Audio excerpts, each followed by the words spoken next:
Now उस दिन हमने जो है वो बहुत सारी चीजें सीखी थी when we were doing representation of data. Let's just quickly recall whatever we did. हमने start किया था ऊपर से मैं let me just scroll my way up so that we can see all of it together.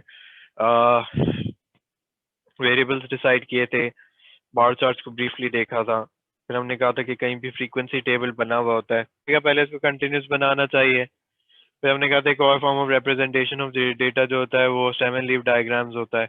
मैंने कुछ complete नहीं किए थे, कुछ आपके साथ कंप्लीट किए थे। फिर हमने back to back stem plots बनाए थे जिसमें जो है वो हम कंपेयर करते हैं डेटा सेट्स को। दो बातें थी, एक तो ये कि मैंने आपसे कहा था कि आप पहली दफा जब बनाएंगे तो असेंडिंग ऑर्डर नहीं आएगा, तो उसको दो दफा बनाएंगे और की लिखना बहुत जरूरी होता है, की नहीं लिखेंगे तो पता नहीं चलेगा। Mahir, are you there? फिर there were various ways of grouping data. Yes, sir. तुम अभी आए हो? देखे थे हिस्टोग्राम में प्लॉट होता है फ्रीक्वेंसी डेंसिटी प्लॉट होती है फ्रीक्वेंसी ओवर क्लास विड्थ। हमने एक हिस्टोग्राम बनाया था, दूसरा वाला मैंने अधूरा छोड़ा था। इसमें छोटी सी बात ये थी कि 0.5 से स्टार्ट हो रहा था। आई होप ये लास्ट क्लास वाली बातें आप लोगों ने लिखी हुई होंगी so that you can go back and look at them and then sort of draw. ये हमने बैकवर्ड्स वर्क किया था, फ्रीक्वेंसी पॉलीगॉन बनाना सीखा था, और फ्रीक्वेंसी पॉलीगॉन बनाने के बाद हमने कंपैरिजन के लिए यूज किया था। फ्रीक्वेंसी पॉलीगॉन्स हमें क्या शो करते हैं? दे show us the shape of the distributions. So a distribution can be negatively skewed and it can also be positively skewed. अलग-अलग मैंने आपको चीजें बताई थी. We discussed some examples. पर हमने कहा था कि most distributions in the world are called normal distributions. They're symmetric. Then we did a bit of pie charts. This is a question that you guys did on your own. फिर मैं आपको measures of central tendency पे लेके गया था कि मैंने कहा था कि जब डेटा को समराइज करना होता है तो या तो मीन यूज करते हैं या मीडियन यूज करते हैं या मोड यूज करते हैं। मीन के कुछ क्वेश्चन देखे थे हमने, mean from a frequency table देखा था, और यहाँ पे हमने कहा था कि भाई mean from a frequency distribution अगर है तो पहले तो हमेशा कंटिन्यूस बनाएंगे, और फिर इसमें एक्स जो होता है sum of F X over sum of F में एक्स जो है वो मिड पॉइंट इस्तेमाल होता है। We were on variability of data जिसमें था कि वेरी कितना कर रहा है डेटा, एक रेंज होती है, range highest minus lowest value को कहते हैं, और फिर जो हम कर रहे थे वो हम स्टैंडर्ड डेविएशन और वेरिएंस कर रहे थे। This is where we were when we ended last class. Okay, जिसको नहीं याद पिछली वाली class, please go back and look at the recorded, बल्कि लास्ट टाइम वाली रिकॉर्डेड नहीं है but was last class recorded?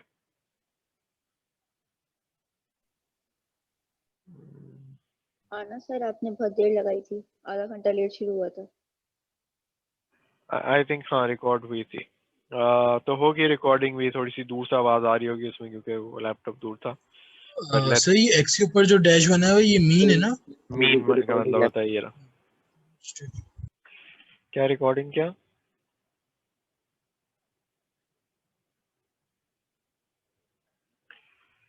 अच्छा, स्टैंडर्ड डेविएशन जो होता है वो स्क्वायर रूट ऑफ वेरिएंस होता है। हमने स्टैंडर्ड डेविएशन क्या सीखा था? The distance, standard distance from the mean.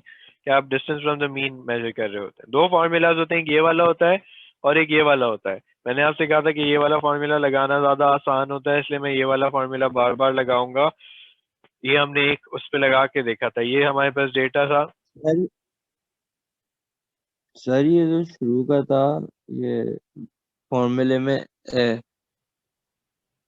Summation X square upon N, तो ये वो होता है अपना वेरिएंस का ये वेरिएंस होता है। वेरिएंस पूरा होता है बेटा, अच्छा सही ये पूरा वेरिएंस का formula. This is nothing, this is on its own doesn't mean anything. Okay, okay सही। अच्छा, ये बड़ी इंपॉर्टेंट बात है, वैसे बाद में काम भी आएगी। I glad someone pointed it out. ये बड़ी कंफ्यूजन होती है, तो ये याद रखें कि माइनस मीन स्क्वायर जब तक नहीं होता तब तक वो वेरिएंस नहीं बनता। सिर्फ sum of X square over N को वेरिएंस नहीं कहते, वो तो सिर्फ एक्स स्क्वायर का सम होता है। ओके, मैंने कहा तो standard deviation and the variance. अब हम मशीन ए का देखो कैलकुलेट किया हुआ है, उसने कहा हुआ दो मशीन्स हैं, सबके बिस्किट्स के वेटेज दिए हुए हैं, और उसने हमें कहा कि वेरिएंस निकाल के बताओ। तो मैंने ये वेरिएंस का फॉर्मूला लगाया हुआ है। वेरिएंस का फॉर्मूला कैसे लगता है? हर वैल्यू को स्क्वायर किया है और डिवाइड बाय 10 कर दिया है, sum of X square divided by है। फिर मैंने मीन निकाला है, मीन अलग से निकाला और यहाँ पे लगा दिया। मैंने आपको कहा था कि एग्जामिनर इसके मार्क्स देगा मेथड में। Okay, so make sure that you right this properly, कि आपने जो है वो सबको स्क्वायर करके जो ऐड किया और डिवाइड बाय 10 किया, उसके वैल्यूज जो है वो सही लिखी। यहाँ पे हम मशीन बी का दोबारा करते हैं और फिर हम जो है वो अपना जवाब देंगे कि भाई इसमें क्या कैलकुलेशन थी।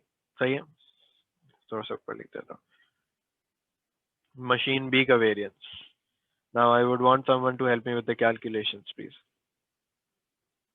फिर से मैं यही कहूंगा कि यही फॉर्मूला है। तो क्या होगा, sum of X square over N, तो मैंने कहा कि सबको स्क्वायर करके ऐड करना है।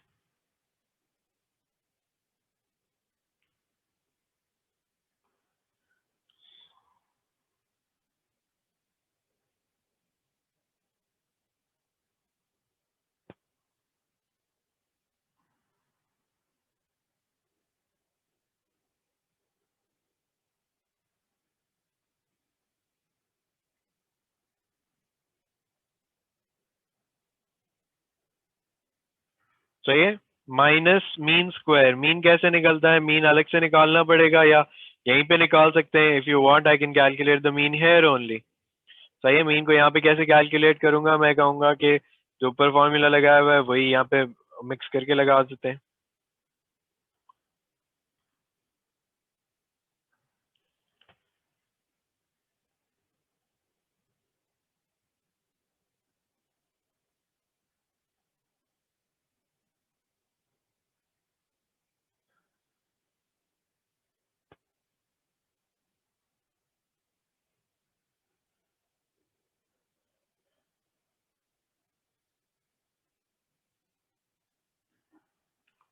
ओके,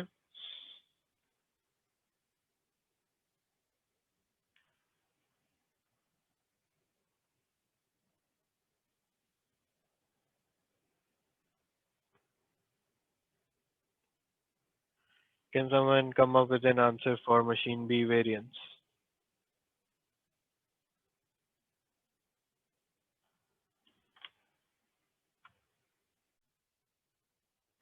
ये बन रही है।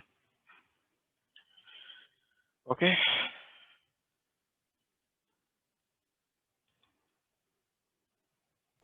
सर ये वेरिएंस निकालने का कोई और छोटा तरीका नहीं है, इतना लंबा करना पड़ता है हर दफा?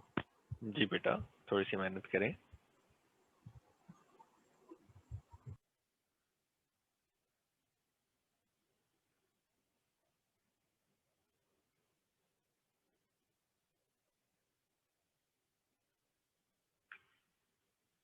अभी से थोड़ा सा और लंबा भी होगा when I go to frequency tables. सही है, आप मुझे बताएं कि ये पूछ क्या रहा था। उसने कहा find the standard deviation of the masses of the packets taken in the sample from each machine, comment on your answer. क्या कमेंट करेंगे? ये इसका भी मीन 200 आया है, इसका भी मीन 200 आया है, दोनों का मीन तो बराबर आया है। इसकी स्टैंडर्ड डेविएशन 2.37 आई है, इसकी स्टैंडर्ड डेविएशन 4.9 आई है। What does that imply? तो स्टैंडर्ड डेविएशन होती क्या चीज है, सही तो हम इस स्टैंडर्ड तरह डेविएशन पढ़ो बता क्या होती है। सकें। Measures the standard standard. Distance from the mean, कि तो भाई सैंपल जो ज्यादा बड़ा है, क्या, सॉरी दोबारा बताओ, बोलो। तो सैंपल ज्यादा बड़ा है इसलिए डिस्टेंस ज्यादा है मीन से दोनों साइड। सैंपल के वैसे बराबर से कुछ नहीं होता, दे हैव द इक्वल। अब मैं मशीन ए और मशीन बी को कंपेयर कर रहा हूँ ना। What will you tell me about the comparison between machine A and machine B? Machine A बेहतर है मशीन बी से, क्यों बेहतर है दानियाल? क्योंकि उसकी स्टैंडर्ड डेविएशन कम आई है उससे। हाँ, वो ज्यादा मशीन कंसिस्टेंटली पैक कर रही है, वो बिस्किट्स को जी ज्यादा कंसिस्टेंटली पैक कर रही है। ओके, कि उसकी डिविएशन कम है from the mean. So there's not a wide dispersion in the mean. On the other hand, machine भी पैक कर रही है, उसकी एवरेज तो 200 ही निकल रही है, but it's fluctuating a lot. It's going down to 192 and going up to 207. Some packets are heavier and some packets are lighter. सही है? So as a standard deviation कम होना बेहतर है या ज्यादा? ये तो सिचुएशन टू सिचुएशन डिपेंड करता है मानूर. इस केस में जो है वो कम होना बेहतर है, because I would want a machine that is more consistent in packing, ताकि जो है वो किसी कस्टमर को कंप्लेन ना आए. कोई कस्टमर मुझे लाके एक बिस्किट का पैकेट ना दिखा रहा हो कि भाई इसमें तो पैक ही नहीं हुआ. हाँ, कि इसमें तो पैक ही नहीं हुआ वो. ठीक है, ठीक सही है? Does that make sense to everybody? So that's the real world application of standard deviation. क्या एज अ बिजनेसमैन अगर आपको मैं दूं कि आप चूज कर लें, ये डेटा है आपके सामने, आप चूज कर लें आपको कौन सी मशीन चाहिए, तो आप कहेंगे कि भाई जी मुझे मशीन ए चाहिए, मुझे मशीन बी नहीं चाहिए. क्यों? क्योंकि मशीन बी जो है वो कंसिस्टेंटली पैक नहीं करती. तो यहाँ पे अगर आपने कमेंट लिखना होता तो what would have been a comment?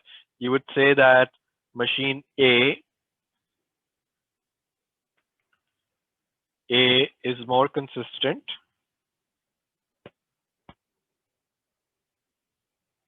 because the standard deviation is low. Okay.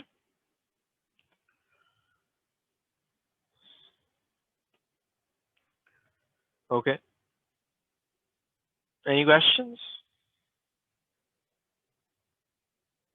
अच्छा, ये वही सवाल है, सबको स्क्वायर करके वो करना पड़ेगा, एंड ये वही करना पड़ेगा 2 square plus 3 square plus 5 square plus 6 square plus 8 square. Standard deviation low किस तरह है? हाई ज्यादा नहीं होगा क्या? एक ही स्टैंडर्ड डेविएशन? अच्छा, एक ये ज्यादा कंसिस्टेंट है ना. हाँ. ओके, ये छोटा सा सवाल है इसलिए मैं ऐसे कर रहा हूँ. Okay. Now, what is the difference between this question and that question? इसमें फ्रीक्वेंसी टेबल है, फ्रीक्वेंसी अलग दी हुई है और एक्स अलग दिया हुआ है. सही है. अब इसमें क्या करना पड़ेगा? हम कहेंगे मीन कि निकालना पड़ेगा तो एक्स से फ्रीक्वेंसी को मल्टीप्लाई करना पड़ेगा. मीन तो तुम इस तरह ही निकालोगे, sum of F X over sum of F करके. सही है, ऐसे ही करोगे. अच्छा, variance from a frequency table जब निकालने, अब जाहिर सी बात है उसमें भी फ्रीक्वेंसी को इन्वॉल्व करना पड़ेगा. तो हम कहते हैं कि अब फॉर्मूला जो होता है वो ये होता है, sum of X square F over sum of F minus mean square. सही है, variance from a frequency table. फिर स्टैंडर्ड डिविएशन कैसे निकलती है? Standard deviation is the square root of variance. तो अब अगर मुझे इसका मीन उससे बताया हुआ 2.9 है, इस केस में उसने बता दिया मीन जो आ रहा है वो 2.9 आ रहा है. मुझे क्या वर्किंग करनी है? मुझे स्टैंडर्ड डिविएशन के लिए वर्किंग करनी है. तो पहले मुझे क्या करना पड़ेगा? सारे एक्स स्क्वायर निकालने पड़ेंगे. एक्स स्क्वायर क्या हो जाएंगे? 1, 4, 9, 16 एंड 25. फिर एक कॉलम बनाना पड़ेगा एक्स स्क्वायर एफ का. एक्स स्क्वायर एफ का एक कॉलम बनाना पड़ेगा. क्या हो जाएगा एक्स स्क्वायर एफ का column? 3, 16, 72, 32, 75. I'm going to then put it up. Sir second वाला 8 नहीं होगा? 4 into 4 सही. स्क्वायर करके ऐड मल्टीप्लाई करना है.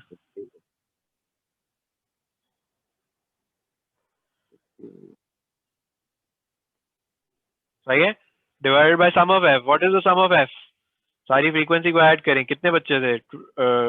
कितने फैमिलीज थी? 20. So 20 families minus mean square. Mean उसने इस केस में बता दिया आपको. ओके, अब मैंने आपको क्या बताया कि आपने कौन सी वैल्यू शो करना जरूरी होती है. अभी मैंने आपको ज्यादा दिखाई हुई है, आपने ये स्टेप मुझे दिखाना जरूरी है जहाँ आपने टोटल्स लिखे. सर 9.9 9.9. तो पूरी कैलकुलेशन बता रहे हो मुझे? नहीं मीन अभी माइनस नहीं किया मैंने. अब इसके बाद पूरी मीन बताया माइनस हो करो, गया ऐसे 1.49। अलग अलग बताने की जरूरत नहीं होती, इसमें राउंडिंग ऑफ एरर आ जाता है। सही है, 1.49। 1.49 आ रही। सर ये आपने एक्स स्क्वायर एफ क्यों किया? इसके फॉर्मूला में एक्स स्क्वायर एफ होता है। अच्छा, अलग फॉर्मूला है। इसीलिए variance from a frequency table लिखा है। सारे याद रखने भी फॉर्मूला लिखे हुए होते हैं फॉर्मूला शीट में, लेकिन बेहतर है इसको याद रखो।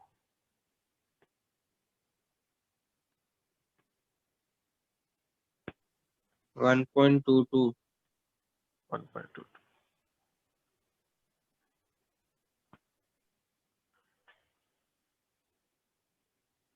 बुशरा क्या पूछ रही है बेटा? सर एक्स स्क्वायर एफ की वैल्यूज कैसे आई? पहले मैंने सारे एक्स जो वैल्यूज थी उनको स्क्वायर किया, ये देखो ऊपर 1, 4, 9, 16, 25, जी। और फिर एफ से मल्टीप्लाई किया। Okay, thank you.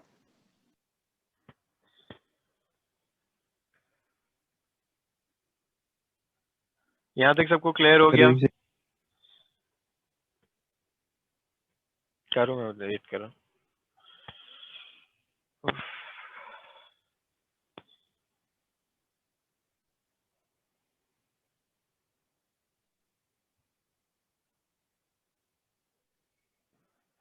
सही है।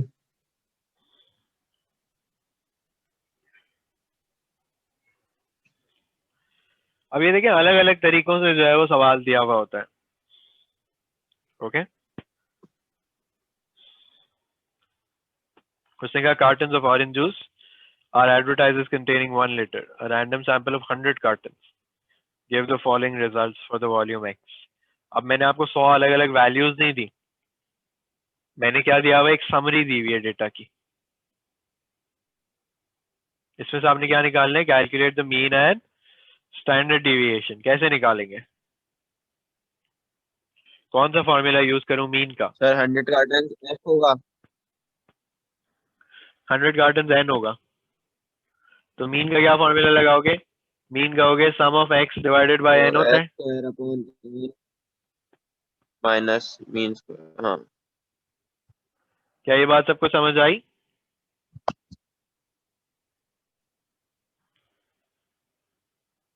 जी sir. Anyone has any questions? Mayur तुम सो रहे हो, जाग रहे हो? तुम्हारा माइक मन म्यूट है। जाग रहा हूँ। सर मीन जो है एक इस तरीके से निकलेगा ई एक्स अपॉन एन और दूसरा E F x upon E F. अगर एफ एक्स वाला डेटा है, ये देखो यहाँ पे है। जी जी सही है, अभी आऊंगा अगले पेज पे। अच्छा, स्टैंडर्ड डिविएशन भी निकालनी है। स्टैंडर्ड डिविएशन से पहले वेरिएंस निकालना पड़ेगा। वेरिएंस का क्या फॉर्मूला लगाओगे? ये वाला फॉर्मूला लगाओगे ना,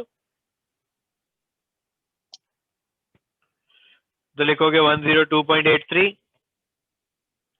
ओवर 100 माइनस 1.014 स्क्वायर। सही है,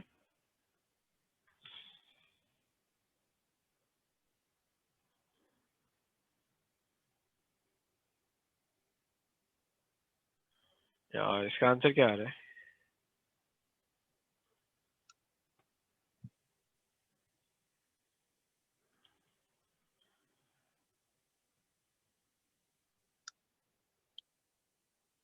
सर 9.25।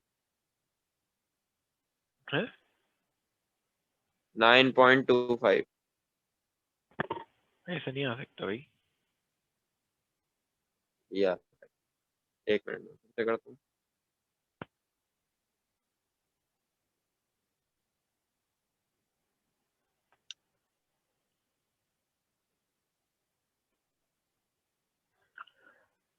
अच्छा अपॉन 100 था।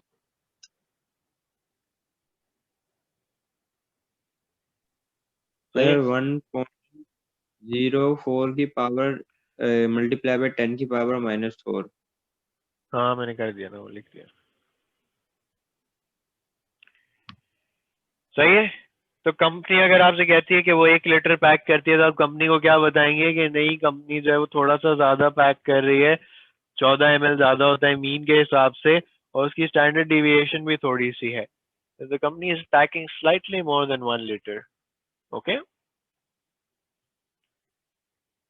and there is still a standard deviation to it. Okay, any questions?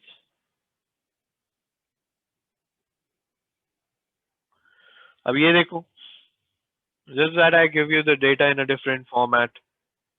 मैंने आपसे कहा machine is supposed to cut length of rod 50 centimeters long. A sample of 20 rods gave the following results for the length x. ये sum of x, this दिया हुआ है, calculate the mean length of 20 rods, calculate the variance of the length of 20 rods.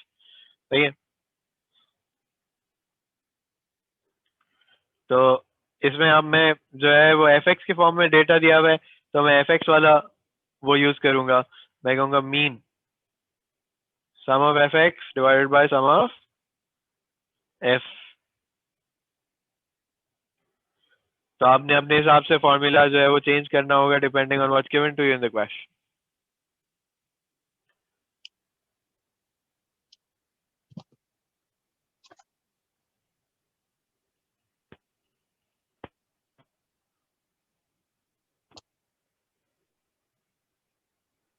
तो ये variance का formula.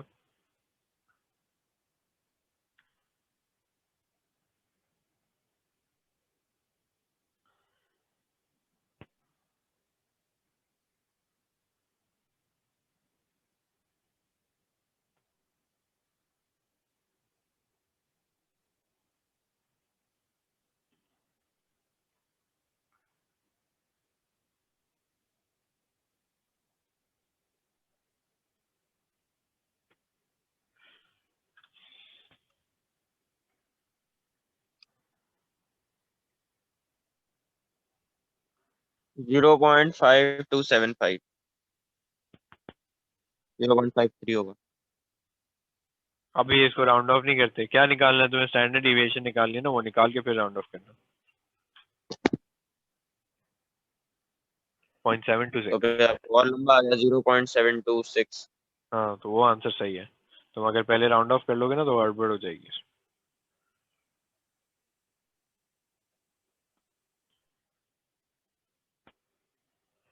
Okay,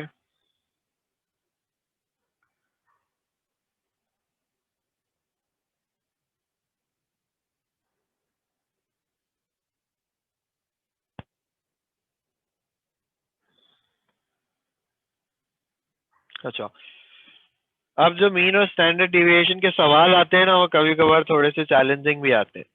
सही है. अब मैं अभी जो आपका सवाल कराऊंगा अभी आज की क्लास में, उसमें आपको नजर आएगा कि यार वो वाले कहाँ चले गए सवाल.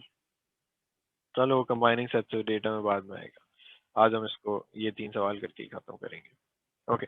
Calculations involving the mean and standard deviation. Calculate the mean and standard deviation of the 4 numbers. सही है. तो ये तो सिंपल सी बात है. मैं लिखूंगा 2 + 3 + 6 + 9. पहले मैं यूं लिख लेता हूँ.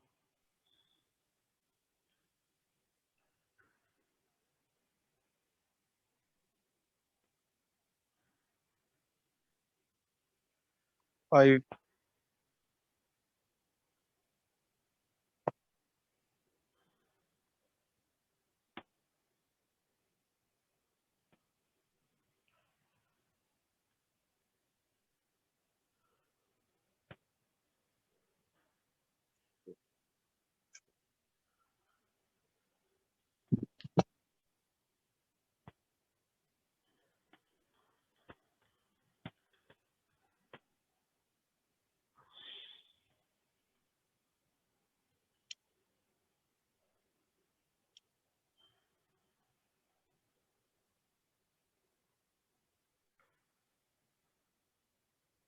2.738. Okay. See significant figures. अच्छा. उसने कहा 2 numbers A and B are added to this set of 4 numbers such that the mean is increased by 1 and the variance is increased by 2.5. Find A and B. तो sir अब new mean कितना हो जाएगा? बोलो। 6 new mean 6 होगा a plus एक minute new variance कितना हो जाएगा? न्यू वेरिएंस हो जाएगा 4.75 और 5.24। सही, 7.5 में ऐड करूंगा, उसमें स्टैंडर्ड डिविएशन में ऐड नहीं करना। तो न्यू मीन के लिए क्या करना पड़ेगा? a plus B plus 2 plus 3 plus 6 plus 9 divided by 4 और डिवाइड बाय 6। 6 होगा इक्वल टू 6। सर एक सेकंड पहले वाली बात वापस बोलेंगे? कौन सी पहली वाली बात? आपकी आवाज कट गई थी।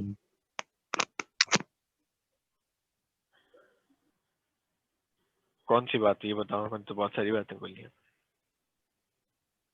सारी बातें जैसे न्यू मीन से जो कर रहे हैं। अच्छा, मैंने पहले यहाँ पे लिखा है कि देखो मीन और स्टैंडर्ड मीन और वेरिएंस दोनों चेंज हुए ना, तो पहले मैंने यहाँ पे न्यू मीन लिख लिया और न्यू वेरिएंस। यहाँ पे मैंने ख्याल ये रखने को कहा कि अभी किसी ने मुझे 4.75 आंसर बता दिया था, तो मैंने कहा कि नहीं 4 पॉइंट नहीं हो सकता, 7.5 में ऐड होने।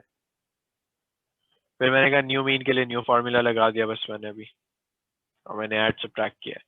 तो मुझे नजर आया 2 तो अननोन सही है। है। अब 2 अननोन है तो 2 इक्वेशंस होनी चाहिए। अब न्यू वेरिएंस के लिए वर्किंग करता हूँ। न्यू वेरिएंस के लिए क्या वर्किंग करूंगा? कोई पहले मुझे इसका टोटल बता सकता है? ये जो पहला वाला टोटल था ये क्या है? I don't want to write it again. Sir ये 130 है 130 है। जी। 130/4 है। तो ये हो जाएगा a square plus b square plus 130 over 6. Do we all understand that?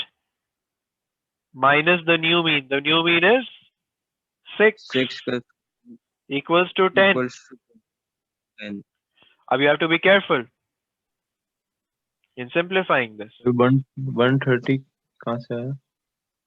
130 ये रहा, माइनस 46 हो गया ना? ठीक है, सही। बाकी सबको स्क्वायर करके जो आया सर। Okay. वो 46 हो जाएगा sir. Multiply by 6 276 240, 276. So a square plus b square is equals to 146। 46। सही है? So what do I have now? I have a pair of simultaneous equations. 2 unknown थे तो simultaneous equations बन गई. So a is equals to 16 minus b.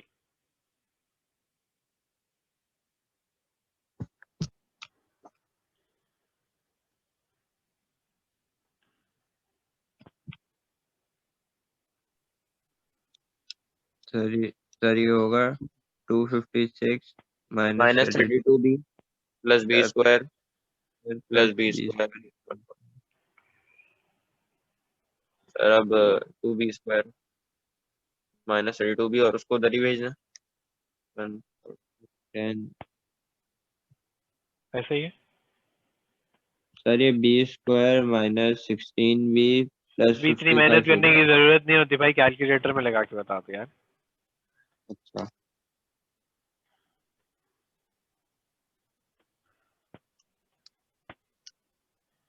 Sir ये 11 आ रहा है और 5 आ रहा है। क्या आ रहा है? सॉरी, 11 और 5। 11 और 5। So अगर b की वैल्यू 11 लगाते हैं तो a की वैल्यू क्या आती है? 5 5। और अगर b की वैल्यू 5 लगाते हैं तो a की वैल्यू जो होगी वो 11 आ जाएगी। 11 आ जाएगी। तो सर जब भी है खुद ही अज्यूम कर लेंगे उसका उल्टा हो गया, उसकी वैल्यू आ जाएगी। जरूरी नहीं होता, यहाँ सिचुएशन ऐसी है ना। ओके, समझ आई कैलकुलेशन? ऐसा एक सवाल 5 से पर में है। सर वैल्यू कौन सी यूज करेंगे? दोनों पे बुला दोगे वो? अच्छा ओके,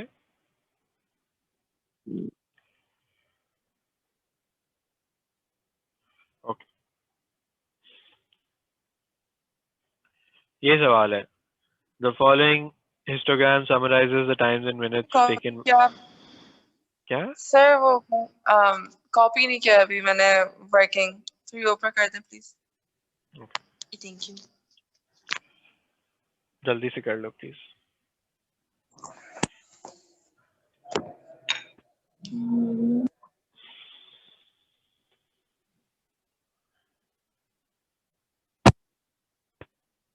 गया।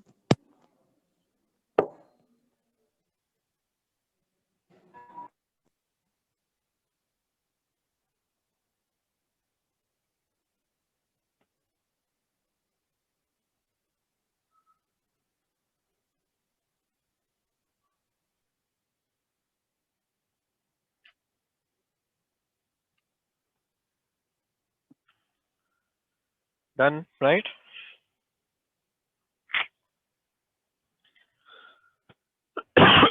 Sorry.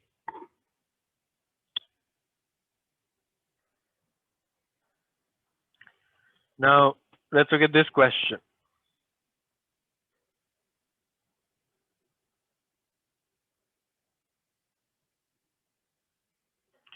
And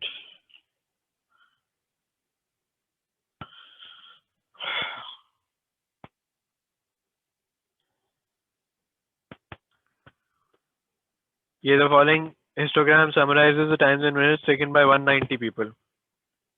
सही है? और जो है उसने कहा show that 75 people took between 200 and 250 minutes to complete the race.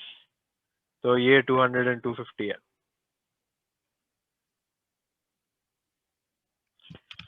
How sir how do वो 1.5 है, इसकी इसकी frequency वैल्यू कैसे कैलकुलेट करूंगा? Sir 1.5 multiply by class width जो 50 है तो 75 आ गई। तुम क्या कर रहे हो? फ्रीक्वेंसी डेंसिटी से क्लास विड्थ को मल्टीप्लाई कर रहे हो, ऐसे ही कर रहे हो? जी सर।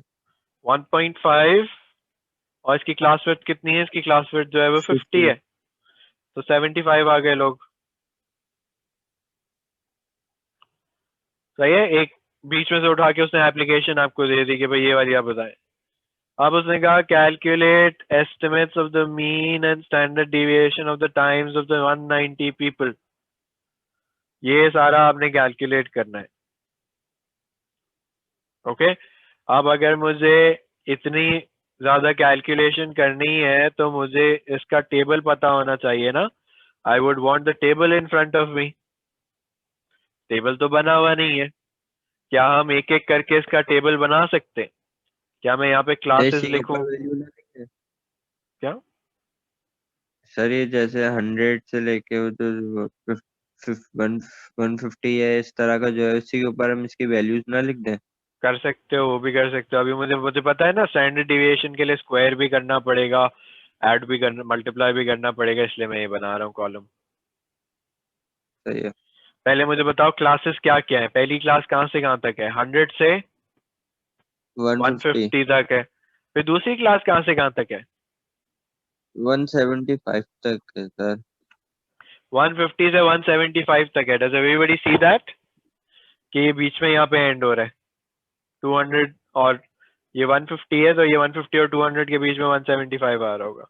तीसरी क्लास ये है, सॉरी। फिर चौथी क्लास ये है। फिर पांचवी क्लास ये है।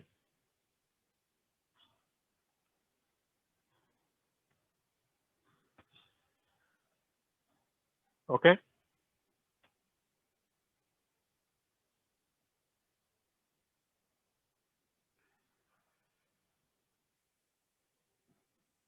सबकी फ्रीक्वेंसीज कैसे निकालेंगे? क्या मैं एक और छोटा सा एक काम कर लूं? मैं यहाँ पे एक फ्रीक्वेंसी डेंसिटी का कॉलम बना देता हूँ। 50 into 0.2 करके निकालेंगे सर। हाँ, फ्रीक्वेंसी का फॉर्मूला हमने सीखा था ना, frequency density multiplied by class width. पहले मैं सबकी फ्रीक्वेंसी डेंसिटीज लिख लूँ। 0.2, 1.0, ये कितनी है? 2। फिर जी, फिर तो भैया 1.5। सही है, सबकी फ्रीक्वेंसी आ जाएगी। कितनी आ रही है? क्लास विड्थ इसकी 50 है। 50 into 0.2 is 10, 10 25, 50, 75, 30. Does everybody understand the construction of this table? Sir Bushra समझ आया? जी सर। बोलो दानियाल। नहीं सर, वो आखिरी वाले को देखना था, वो सही दिख नहीं रहा था, वो समझ गया मैं।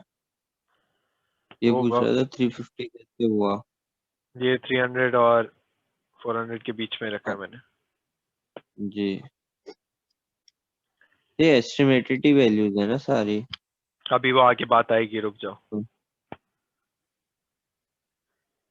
अच्छा, अब इसमें मीन और स्टैंडर्ड डिविएशन, तो मुझे बताएं मीन कैसे निकालते थे? यहाँ पे मीन का फॉर्मूला क्या होगा?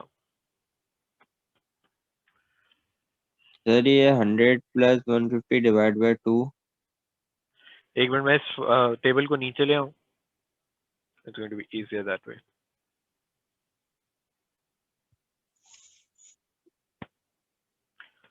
मीन होता है sum of F X divided by sum of F.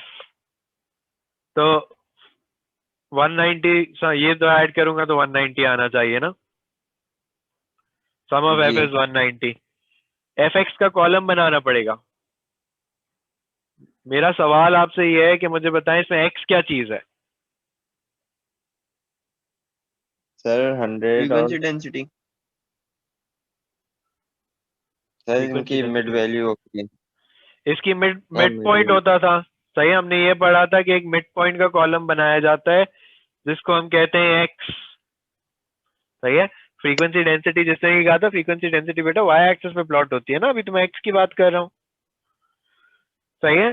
तो इसका मिड पॉइंट क्या निकलेगा? इसका मिड पॉइंट निकलेगा 125, इसका 162.5। 162.5, फिर 187.5, 187.5, 225, 225, 300। 300। Okay, so sum of F X over sum of F X निकाल लूं पहले। 1250 1250 मल्टीप्लाई करनी पड़ेगी यार ये। सर 4062.5। 062.5,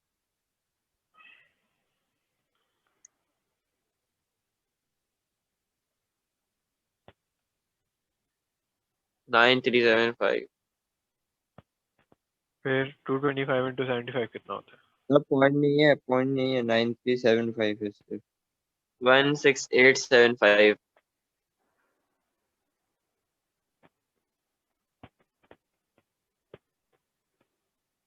और ये हो जाएगा 9000।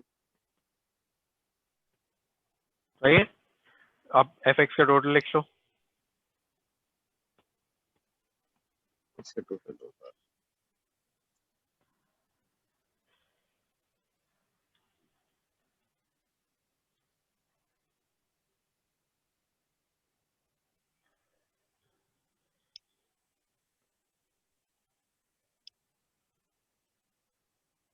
सर 40562.5 सही है। Divide by 190। तो मीन आ गया 40562.5 डिवाइडेड बाय 190। 190, 213.486। राउंड ऑफ कर लें? अच्छा, आगे यूज करोगे तो यही वाला यूज करोगे, अभी कर रहे हो तो राउंड ऑफ कर दोगे। सर मैं हाँ सही है, सही है। 213.5, सही है। 0.5 नहीं, किसका 0.5? 213.5। 3 सिग्निफिकेंट फिगर्स ना बेटा। अच्छा ठीक। वेरिएंस का क्या फॉर्मूला होता है? Sum of X square F over sum of F minus mean square. तो अब यहाँ पे निकालने सही है, क्या ये करना है, डेविएशन भी निकालनी है। ये नहीं लिखी हुई है ना, इसीलिए 6 मार्क का सवाल है, 10 मिनट लगेंगे सॉल्व करने में, कुछ कर नहीं सकता। सही है। एक्स स्क्वायर एफ, अब जाहिर सी बात है हर कैलकुलेशन दिखाने की जरूरत नहीं होती, डायरेक्ट आपको पता है ये एक्स की वैल्यूज हैं। अब यहाँ पे प्लीज, जब ये बात मैं दोबारा रिपीट कर रहा हूँ, जब ऐसा टेबल हो तो एक्स जो होता है वो मिड पॉइंट होता है, तो एक्स स्क्वायर करें, उसको एफ से मल्टीप्लाई करें। 125 स्क्वायर इंटू 10। सर वो 12,500। क्या हो गया भाई? हेलो, क्या हो गया? किस सर दोबारा बताएं। x को स्क्वायर करो, 125 को स्क्वायर करो और फिर 10 से मल्टीप्लाई करो ना। सही है सही है। सही है। 162.5 स्क्वायर हो रहा है और फिर 25 से मल्टीप्लाई हो रहा है। Please keep the numbers clear in front of you. Sir दूसरा वाला आ रहा है 660156। अब इसको 0.3 लिखेंगे या फिर 0.25? अभी पूरा पूरा ही लिखो बेटा। I know this is a tough process and I'm going to tell you what you can skip. अगला आएगा 175 नहीं सर 187 है। क्या है 187? 187.5 है ना? एक मिनट प्रॉपर देखना। थर्ड वाला सर चेक करिए एक दफा। हाँ एक मिनट सर सॉरी। 17557 812.5। सर अगला आ रहा है 3796 875। चलो 300 का हो जाएगा 2000 इंटू 30 तो 2,70,000 sir 2700,000। Ali Nasir x square f निकाल रहा हूँ ना, तो x को स्क्वायर कर रहा हूँ और f से मल्टीप्लाई कर रहा हूँ। सर 27 के बाद 5 0 लगा दें। हाँ वो लगा दी मैंने। सर वो 8 है, ये 0 है ना? जीरो है सॉरी।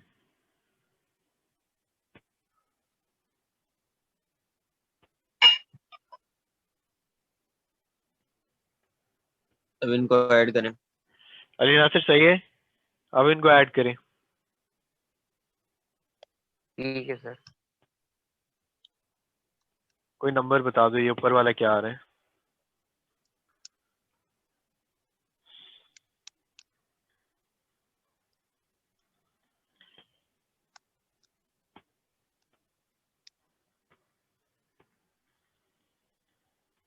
सर ये आ रहा है 907 1093.75 अपॉन 190। ये मेरा कुछ डिफरेंट आ रहा है, तुम्हारा डिफरेंट आ रहा है। अच्छा मैंने कुछ गड़बड़ किया, रुको। एक्स स्क्वायर एफ की बात करूं मैं टोटल। हाँ 907 1093.75 1090 डिवाइड बाय 190 माइनस 213। सर बिल्कुल फाइनल आंसर जो आएगा वो आएगा 2373 2374 बेसिकली, बल्कि राउंड ऑफ नहीं करना ना। 2166 तुमने वो भी कर दिया क्या? सर 48.7 आ रहा है स्टैंडर्ड डिविएशन। कुछ गड़बड़ है। सर मीन 213.486 लेना था, सिर्फ 213। 213.486 लो।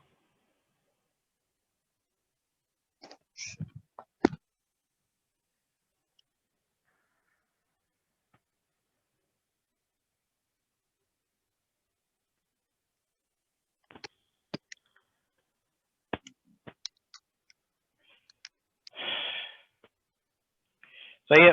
I think the calculations are as accurate as they सही है सर, could possibly सही है। be. ओके अब आप कह रहे होंगे कि सर आपने तो ये जिंदगी भर एक ही फिर सवाल करना है, फिर और कुछ कर ही नहीं पाएंगे। And I agree with you that this thing has gone on very long.